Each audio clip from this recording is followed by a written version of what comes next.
supportive, and the family continued to feel the encroaching anti-Semitic sentiment of the town. From 1940 to 1944, a small ghetto was established in Mechov. In 1940, with about 500 families, Manya remained there until 1942, when her mother instructed her and her older brother, Mendel, to leave and look for Gentile friends who would shelter them.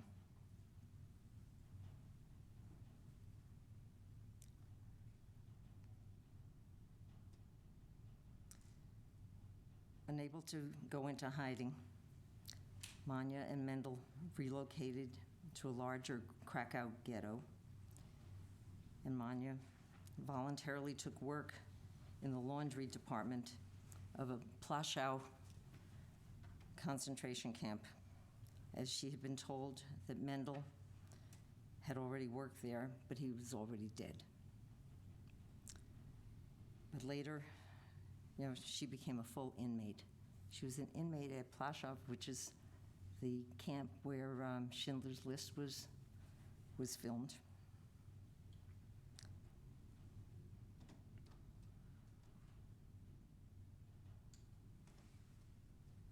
Sorry, I have to read this from my phone. This wasn't, I didn't know that we were going to do this, and we just came back from Florida. Sorry.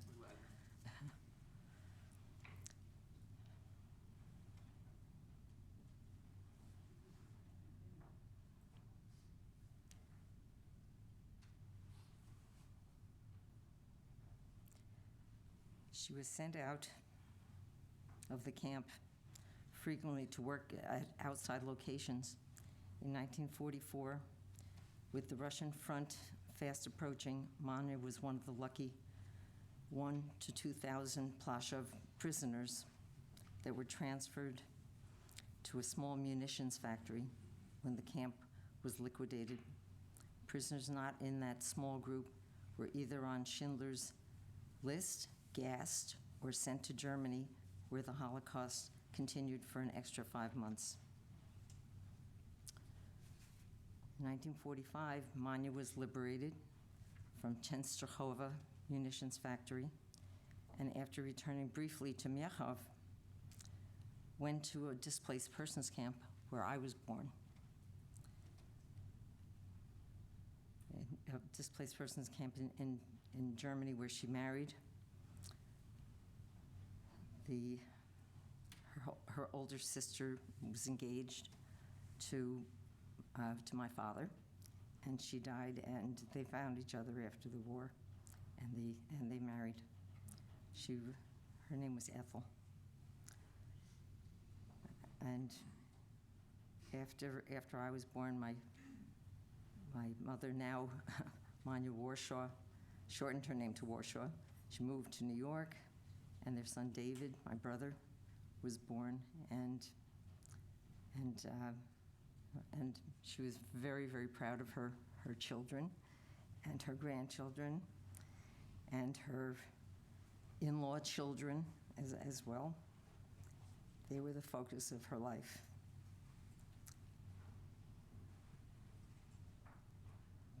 Tragically, my mother and her eldest brother, Raful, were the only ones who survived from their family.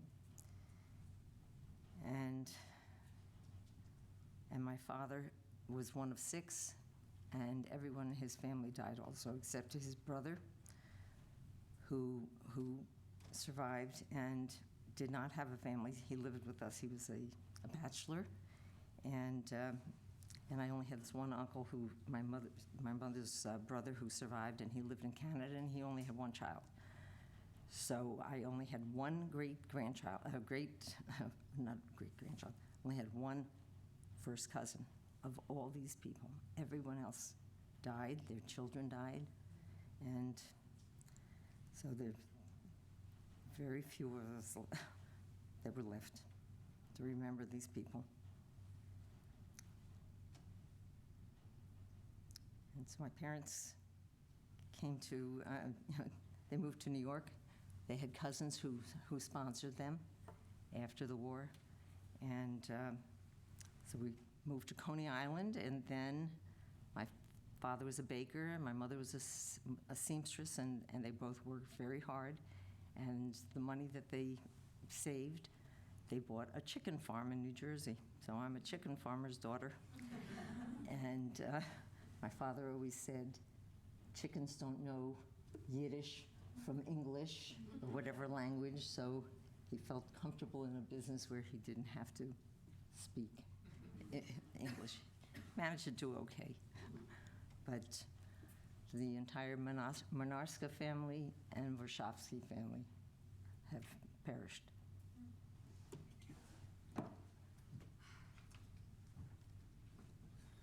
Does anyone else have a family story that they would like to share? Yeah.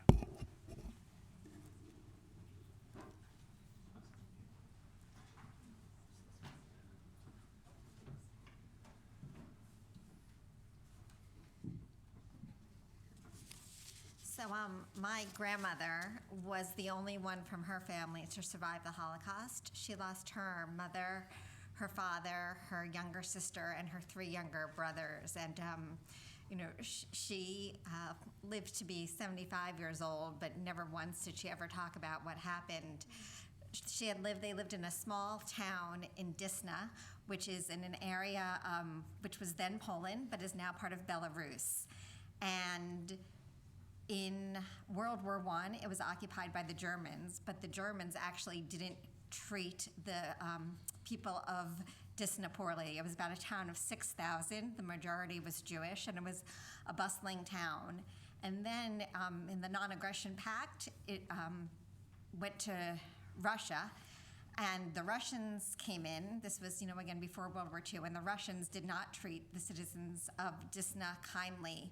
So then Germany broke the Non-Aggression Pact. There were stories starting to be heard about the Nazi atrocities, and the people of Disna had a very difficult choice to make. It was either they could leave with the Russians and be settled in far-off Siberia, with some of them going to prison camps like my grandfather, or they could stay, and some of the older people in Disna wanted to stay because they remembered when the Germans were there last time, it really wasn't so bad. So that's what happened. My grandmother was already married at the time, and she went with my grandfather's family, who wanted to go to Siberia because my grandfather was being placed in a prison camp there. And that's where my father was born, in Kazakhstan in 1943. And my grandmother's, her entire family all stayed, and they were all killed almost immediately when the Nazis came in. And my son, Casey, who is named after actually one of them, is going to read the names. My great-great-grandfather, Shmuel Isaac Barkin, my great-great-grandmother, Doba Barkin, my great-great-aunt, Sarah Barkin, who was 16 years old when she died, and my 3 great-great-uncles, Gershon Barkin, who my Hebrew name comes from, Shoma Barkin, and Mata Barkin, who also died in his 20s and was used for his services as a tailor before he was murdered in 1943.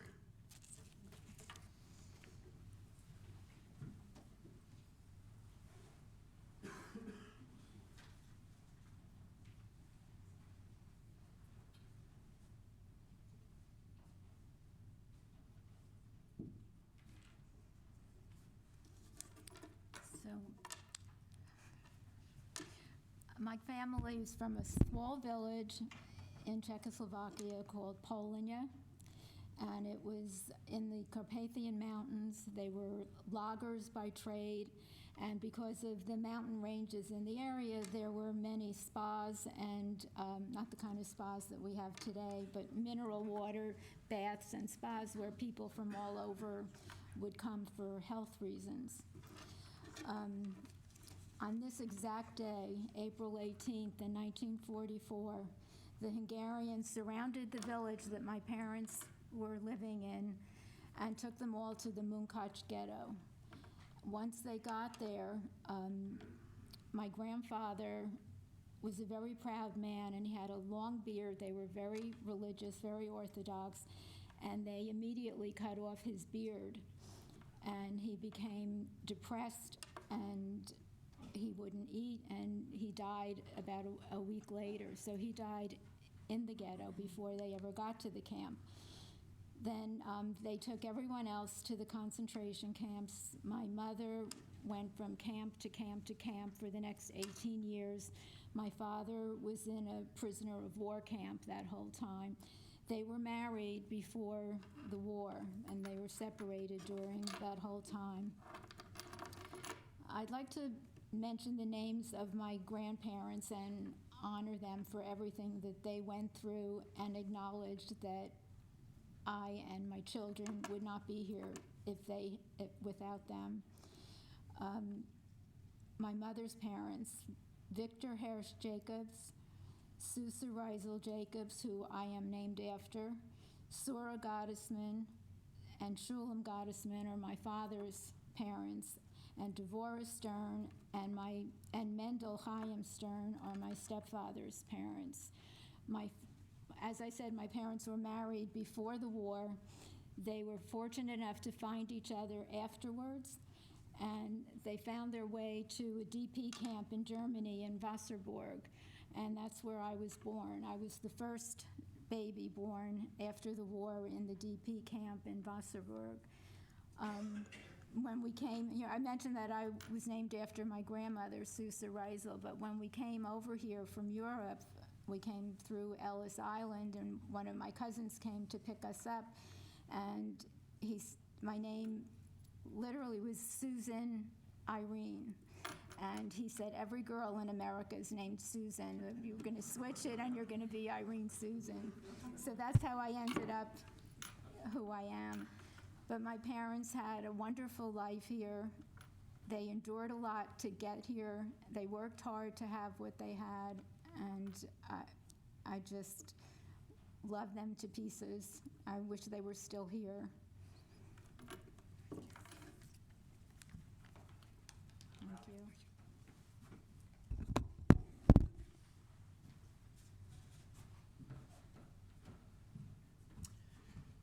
So,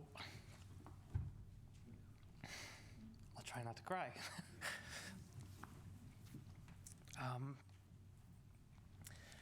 My grandma, Helen Goodman, and my great-uncle, Uncle Mike Herskowitz, were Holocaust survivors. My grandma was born in Butvalva, which is Czechoslovakia, and she was about 18 years old when the Germans invaded her town. They came in and they marked all the Jews, and they were in there for a couple weeks, and slowly their friends stopped talking to them, and they had a store in town, and they eventually lost their store. And then after a couple weeks, they said, everyone pack a bag, come downstairs, and they split up her family. She had 3 brothers and a sister, and she saw her mother and their 5-year-old brother get taken away. She never saw her mother or that brother again. And her sister got taken away to Auschwitz. They spent several months in Auschwitz. They got moved to another working camp where they were digging basically huge holes, graves for in the middle of the winter time. And I think for us, it's hard to really fathom and understand the hardships that they've gone through and what they have had to endure and see through their lives. And then eventually, as the war was carrying on, they were, I assume, moving away from where the war was happening, and they walked through the forest for 5 days, getting taken to another camp. And eventually, at that one night, they didn't know whether they were going to be taken away to be killed the next day or freed, because they heard the bombs going off and the war occurring, and she was one of the lucky ones who got liberated. And what we remember of my grandmother was they eventually made their way to the U.S., to Philadelphia, and she had just a very, she was very open about talking about these things, which is really, really hard to imagine the strength that she had to be able to talk about it, and had a very fulfilling life. She got to see her daughter and her son grow up, get married. She got to see her grandchildren get married, and she got to see her great-grandchildren as well. So what we like to remember is just the strength and the fulfilling life that she was able to have. And as I sort of look back and think about the memories of her and the hardships they endured and the lack of food, it just reminds me of why she always pestered us to always eat and was always pawning food off on us. And that's what we like to remember about my grandmother.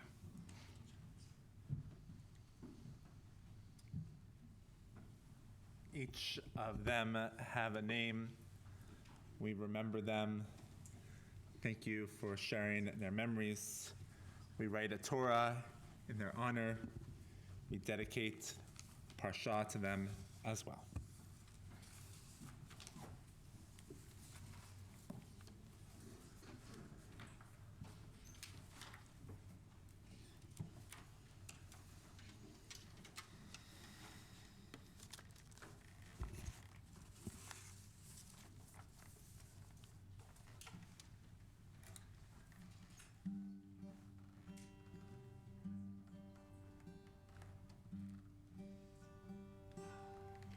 לכל איש יש שם שנתן לו אלוהים ונתנו לו אביו ואמו. לכל איש יש שם שנתנו לו קומתו ואופן חיוכו ונתן לו הערים. לכל איש יש שם שנתנו לו הערים ונתנו לו כתליו. Each person has a name. We each have a name given by God and given by our father and mother.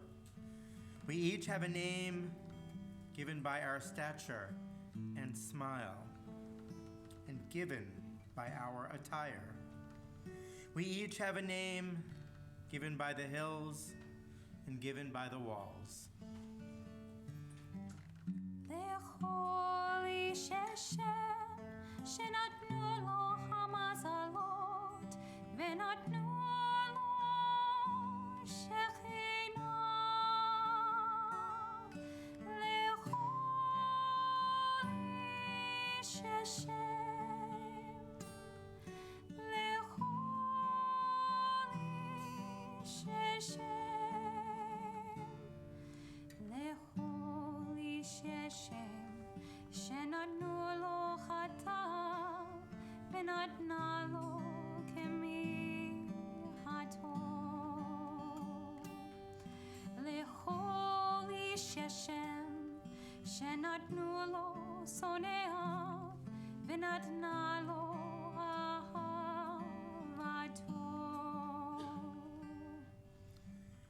We each have a name given by the stars and given by our friends. We each have a name given by our sins and given by our yearnings. We each have a name given by our enemies and given by love. לכל איש יש שם שנתנו לו חגה ונתנה לו מלאכתו. לכל איש יש שם שנתנו לו תקופות השנה ונתנה לו עברונו. לכל איש יש שם, לכל איש יש שם.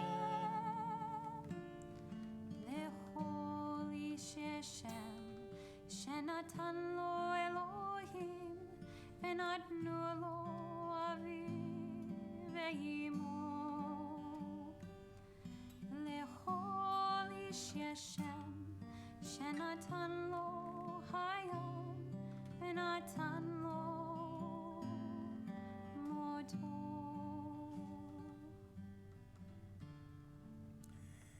We each have a name given by our celebrations and given by our work. We each have a name given by the seasons and given by our blindness. We each have a name given by the sea and given by our death.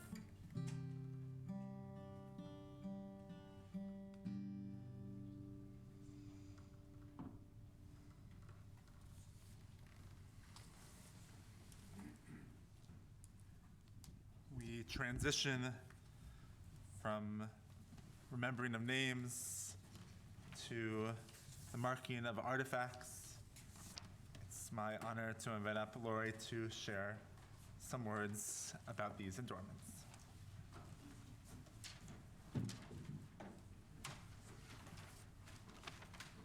Thank you. But before I do, I'm going to share the names of a handful of relatives who are closest to my family. There are many not here, but I'm going to share these 7 names. From my father's side, his aunt, Anne Weiss, his uncle, Emil Weiss, his first cousin, Laura Weiss, after whom I'm named. On my mother's side, my great-grandmother, Anna Michaelis, my mother's aunt, I guess great-aunt, Herta Michaelis, my great-uncle, Martin Michaelis, and a cousin, Ellen Michaelis. But I'm going to change the mood a little bit. My family is blessed with good fortune, and that is why I am standing here today. I am not referring to money, but to survival and the beauty of being able to share with you a Torah story as we here at Temple Emanu-El write our very own beautiful Torah.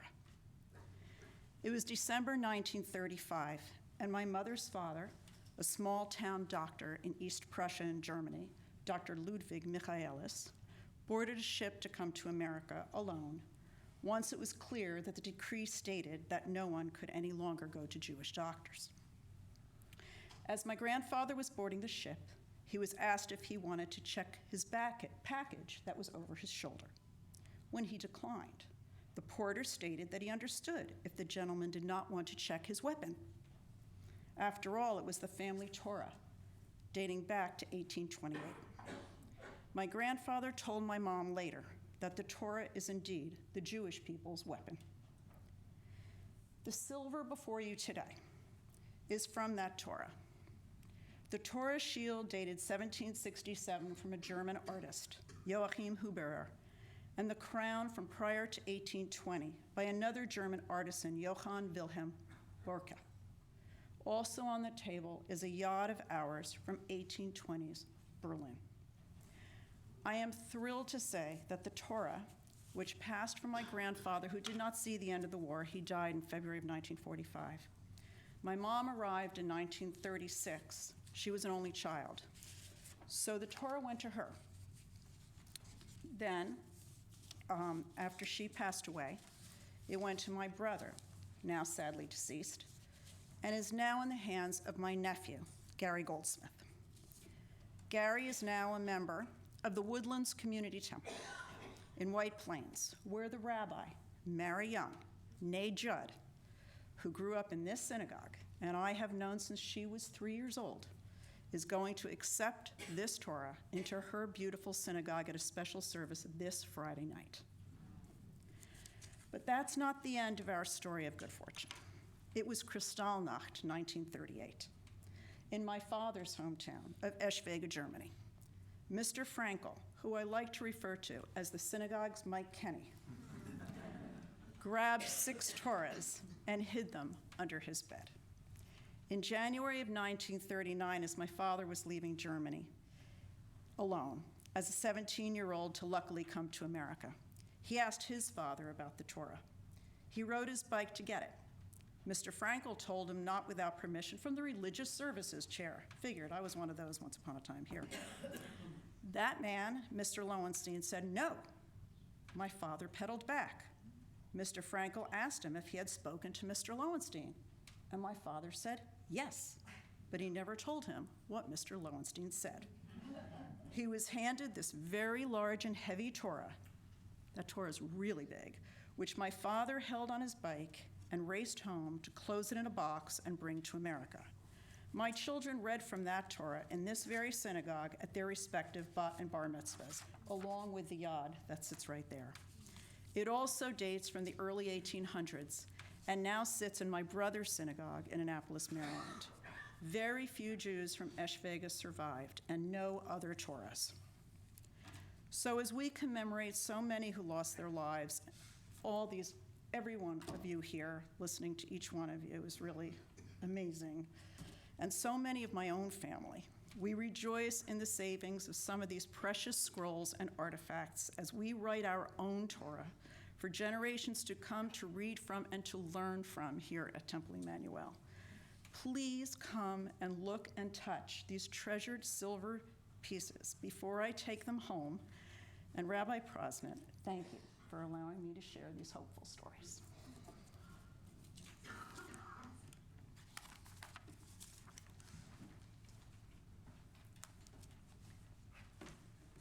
Language tells so much of our story. Hearing those names, we hear the Yiddish language and we feel connected to our ancestors and those who came before us.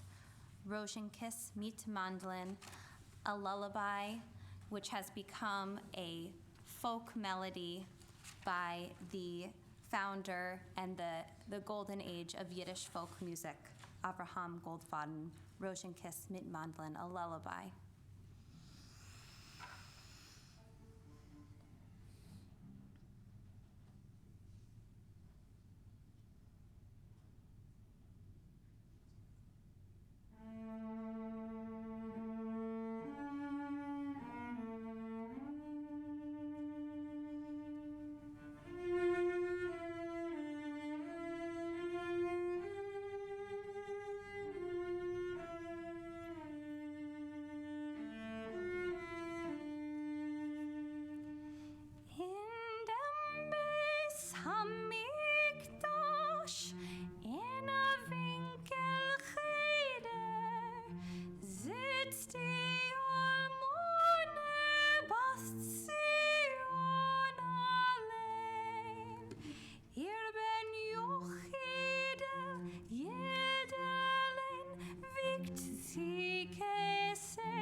Rosenkiss mit Mandlin. Schlaf, Scheidele, schlaf.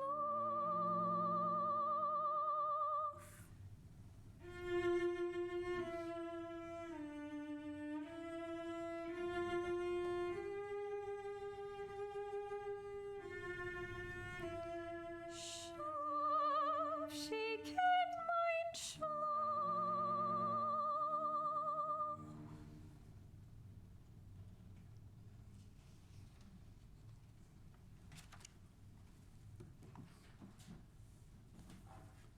I invite Fred Pollock to share some words.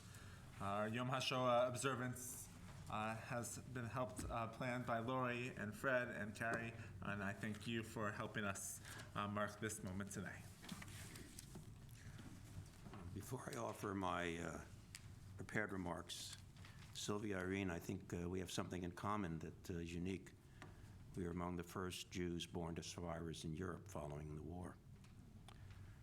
I will speak in my prepared remarks about my direct descendants, but I do want to also mention my dad's cousin Ann, my dad's Aunt Alice, my dad's cousin Bronca, my dad's cousin Julia, my dad's Aunt Jeanette, my dad's Aunt Johanna, my dad's Aunt Elizabeth, my dad's Aunt Leah, his cousin Herman, my grandmother's 3 siblings, Paul, Margarita, and Fritz, and her cousins Fred and Emily and Lillian. Primo Levi was a Holocaust survivor from Italy. He wrote eloquently on his experiences. One such quote is as follows: "In every part of the world, wherever you begin to deny the fundamental liberties of mankind, you move towards the concentration camps."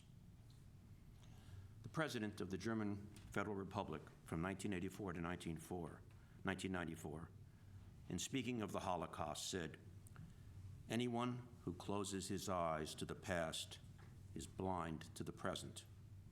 Whoever refuses to remember the inhumanity is prone to new risks of infection." In short, ignorance of history is a breeding ground for the next epidemic, whatever that epidemic may be. I'm a child of Holocaust survivors. My full name is Frederick Benno Polak. When we moved to America, no one could pronounce the name, so we changed it to Pollock. Frederick was the name of my paternal grandfather, a leader of the Zionist movement in Amsterdam. I never met him because he was sent in a cattle car to Sobibor along with my grandmother, where they were gassed to death. Benno, my middle name, was my mother's brother. I never met my uncle. He was sent in a cattle car to Mauthausen and murdered almost immediately. My father has 3 sisters. One, Jules, died in Bergen-Belsen, along with countless others of typhus. I had an uncle, Philip de Leeuw. He was a Dutch Army officer. He married my Aunt Betty. They saw what was going on. They knew what was happening, and they went into the underground. They did things like blow up trains. They were eventually captured. My Aunt Betty heard my uncle being tortured to death. She somehow talked her way out. My family's from the Netherlands. 110,000 Dutch Jews were deported. Only 5,450 survived. That's 5%. In total, when you can count those who fled and were in hiding, only 10% of Dutch Jews survived. In a sense, it's a miracle that I ever existed. To reinforce that miracle, my parents were deported to Westerbork. It was a concentration camp in Holland on the border with Germany. 93 cattle cars full of Jews left Westerbork. 60,000 were deported to Auschwitz. Of those 60,000, 500 survived. 34,000 were deported to Sobibor. Of those 34,000, 19 survived. 5,000 to Theresienstadt, 500 survived. The lucky ones, like my parents and my maternal grandparents, went to Bergen-Belsen. 4,000 were deported, and they were lucky because 25% survived, including my family. My mother and father met and fell in love in concentration camp. They exchanged love letters, and eventually those love letters were made into a movie that did have some acclaim. And my father went on, in the last 40 years of his life, he lived till 102, to speak to thousands upon thousands of people about his experiences and the lessons of the Holocaust. Church groups, youth groups, synagogue groups, anyone who wanted to listen, he spoke. Every time there was a birth, every time there was a bar mitzvah, every time there was a bat mitzvah, every time there was a marriage, every time a grandchild was born, every time a great-grandchild was born, my mother said the same words: our sweet revenge. 6 million Jews died in World War II. 1.5 million of them were children. My father was the principal of the school in Westerbork, the concentration camp. Every week, 200 children came in, and every week, 200 children were deported, most to Auschwitz, most died. One might say what occurred in World War II is incomprehensible. Surely it would never be repeated again. On the scale of history, perhaps so. But unfortunately, we've seen this story repeated over and over and over again. In Cambodia, between 1975 and 1979, 1.4 million to 3 million people were killed by the Pol Pot regime. In Rwanda, in 1994, 60 to 70% of the Tutsi tribe was murdered. From 2017 to the present in Myanmar, there have been concentrated efforts to eliminate the Rohingyas. Between 1992 and 1994 in Europe, there were mass targeted killings among Serbs, Croats, and Bosnian Muslims. One could even say to a lesser scale, this is occurring in Ukraine now with Russia. And while I'm mentioning it, I don't think it should be unsaid that we've seen a marked increase in anti-Semitism over the last few years in the United States. My personal remark here is every time, and it's an example, you hear a politician use the name George Soros, make no mistake about it, it's an anti-Semitic remark. The subjugation and discrimination against people because of their religion, the color of their skin, their sexual identity, their nationality, continues to this day. One would have hoped that the lessons of World War II would have forever put closure to targeting and discriminating against and exterminating others simply because of their identity. As a survivor, my father felt a burden. It was the burden of one who felt he had a responsibility because he did survive. And that responsibility was to teach the lessons of the Holocaust. He wanted to do what so many others could not do. And what my father tried to convey in his own unique, compelling way, and what I hope to reinforce to all of you today, and hopefully you can reinforce to others, is if we cannot learn from history, we are doomed to repeat it. The Holocaust survivor said to his grandson, "I should not be alive today. And because I should not be alive, you should not be alive. But because God gave me life, he gave you life, and because I earned that life, we have to honor that." Which brings me to at least two important lessons that I hope will resonate with you. Never discriminate. Do not judge anyone because of their religion, the color of their skin, their sexual identity, their nationality, and don't countenance when others do it. That is what Hitler and the Nazis did. And as to countenancing, that's a good word. And that is what the German population countenanced over and over again, and what most in Europe did, witnessed the Vichy regime in France. Secondly, don't be a bystander. Get involved, speak out, confront discrimination and injustice. Closing, I want to cite from a prominent German Lutheran pastor, Martin Niemöller.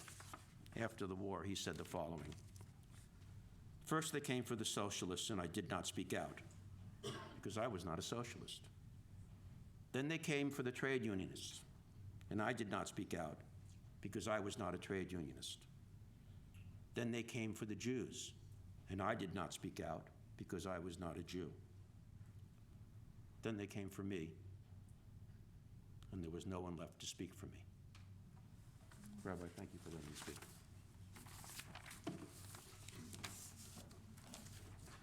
We rise for the words of El Malei Rachamim.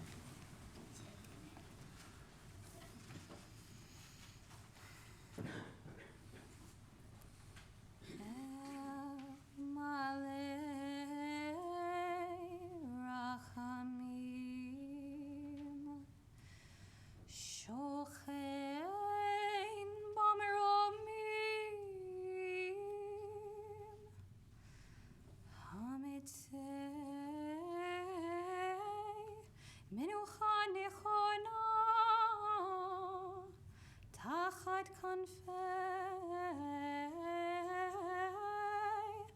השכינה במעלות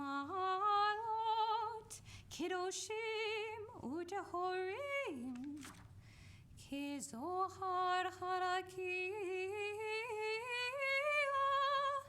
מזהירים את נשמות 6,000,000 אחינו ואחיותינו שנהרגו על קידוש השם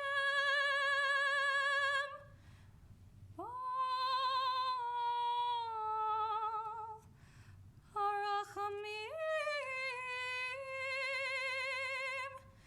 יסירם בסתר כנפיו לעולמים ויצרור בצרור החיים את נשמתם אדוני הוא נחלתם וינוחו בשלום על משכבם ונאמר Amen. Fully compassionate God on high, to our 6 million brothers and sisters murdered because they were Jews, grant clear and certain rest with you in the lofty heights of the sacred and pure, whose brightness shines like the very glow of heaven. Source of mercy, forever enfold them in the brace of your wings, secure their souls in eternity. Adonai, they are yours, they will rest in peace. And together we say, Amen. Yikadal, Auschwitz, Vayikadash, Lodz, Shemei Rabbah, Honar, Vayalma, Divarach, Yirutei, Babiyar, Vayamlich Malchutei, Maidanek, V'chayechod uv Echon, Birkenau, V'chaye Techol Beit Yisrael, Kovno, Ha'agala V'yizman Kariv, Janowska, V'yimru Amen. Yehi Yishmei Shmei Rabba Rabba Mivarach Le'olam Amei Almaya, Yiparach V'yishtabach, Theresienstadt, V'yitpa'ar V'yitramam, Buchenwald, V'yinaseh V'yitadar, Treblinka, V'yitaleh V'yitalal, Vilna, Shmei Dekudesha Barichu, Bergen-Belsen, V'elah, Mauthausen, Mikol Berchata V'shirata, Dachau, Tushbechata V'nechemata, Minsk, Ta'amiran B'yama, Warsaw, V'yimru Amen. Yehi Shlama Rabba Min Shemaya, V'chayim Aleinu Ve'al Kol Yisrael, V'yimru Amen. Osei Shalom B'mrama, Uyasei Shalom, Aleinu Ve'al Kol Yisrael, V'yimru Amen. This melody is said that it was inspired on a train to Treblinka, and a fellow captive jumped out of the train and escaped, eventually teaching the tune to a Rebbe, Rabbi Shaul Yedidia Elazar, and that is where we have this melody. Ani ma'amin, I believe with perfect faith in the coming of the Messiah.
sharing your stories. Thank you for being here to remember the 6 million. Please, as Lori says, come up and touch the silver, speak to our Soferets. We will continue as we remember them, and we will never forget.